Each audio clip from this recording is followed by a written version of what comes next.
দোলের দিন চন্দ্রগ্রহণে শিরে সংক্রান্তি, দাম্পত্যে চিড় ধরবে এই 4টি রাশি। ভালো করে মনোযোগ সহকারে দেখে নিন। নমস্কার দর্শক বন্ধু, আমি শ্রী দেবদূত শাস্ত্রী। প্রত্যেক দিনের মতো আপনাদের মাঝে অ্যাস্ট্রোলজি কিছু পাঠ নিয়ে এসেছি, যেটা আপনাদের জীবন পথে চলায় খুবই একটি সাহায্যমূলক হয়ে ওঠে। চলুন তাহলে দেখে নিই এই অনুষ্ঠানের মাধ্যমে কোথায় সমস্যা তৈরি হয়েছে।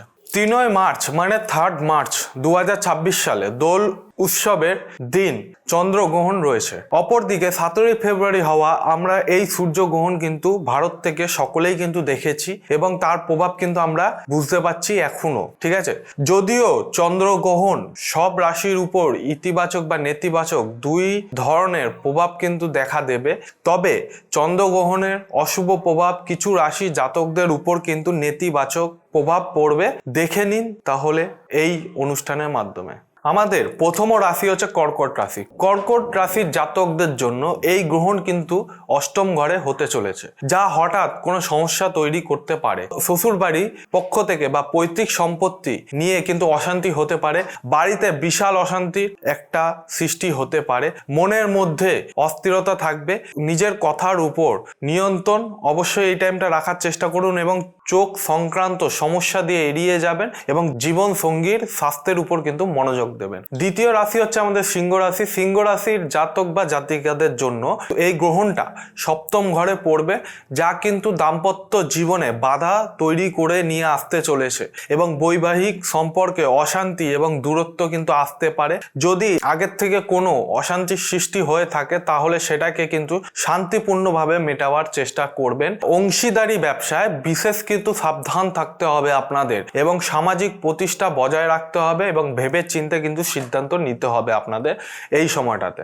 বৃশ্চিক রাশি, যারা বৃশ্চিক রাশির জাতক বা জাতিকা রয়েছেন, এই গ্রহণ কিন্তু চতুর্থ ঘরে হবে, যা কিন্তু আপনাদের মানসিক শান্তির ভাব বলে মনে করা হবে এবং ঘরের পরিবেশ প্রবাহিত হবে এবং মানসিক অশান্তি বাড়বে এবং হৃদরোগীদের জন্য কিন্তু এই সময়টাতে বিশেষ সতর্কতা অবলম্বন করতে হবে আপনাদের। এবং সম্পত্তি সংক্রান্ত বিষয় কিন্তু বড় চুক্তি এড়িয়ে চলুন। মা এবং সন্তানের স্বাস্থ্যের দিকে কিন্তু অবশ্যই একটু মন দিন। এটা হচ্ছে বৃশ্চিক রাশির যারা জাতক বা জাতিকা রয়েছেন তাদের জন্য। আমাদের অন্তিম রাশি হচ্ছে মীন রাশি। মীন রাশির জাতকরা এই গ্রহণ কিন্তু হতে চলেছে আপনাদের দ্বাদশ ঘরে।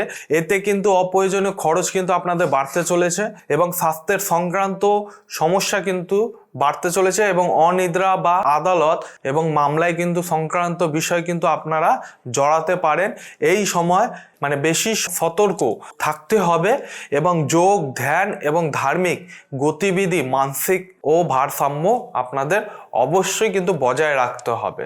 এই যে 4টি রাশির কথা আমি বললাম, দোলের দিন চন্দ্রগ্রহণের ফলে কিন্তু আপনাদের এই সমস্যাটা তৈরি হতে পারে। সেইটা কিন্তু পার্টিকুলারলি আপনারা ভালো করে দেখে নেবেন এবং ভিডিওটি স্কিপ করবেন না, নয়তো ইম্পর্টেন্ট পার্টগুলো কিন্তু আপনারা হারিয়ে যেতে পারেন। যাদের যে রাশিগুলোর কথা আমি বললাম সেই রাশিগুলো এইগুলোর থেকে বাঁচার একটি উপায় আছে।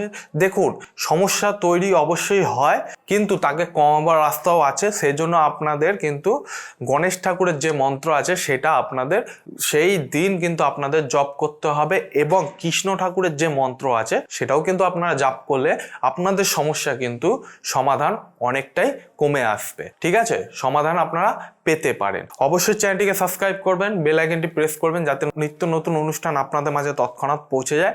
আজকের অনুষ্ঠানে এই পর্যন্ত দর্শক বন্ধুরা। পরবর্তী অনুষ্ঠানে আবার দেখা হবে। কোনো সমস্যা হলে অবশ্যই ফোন করে অথবা চেম্বারে এসে আপনারা দেখা করতে পারেন। জয় শ্রী মহাকাল।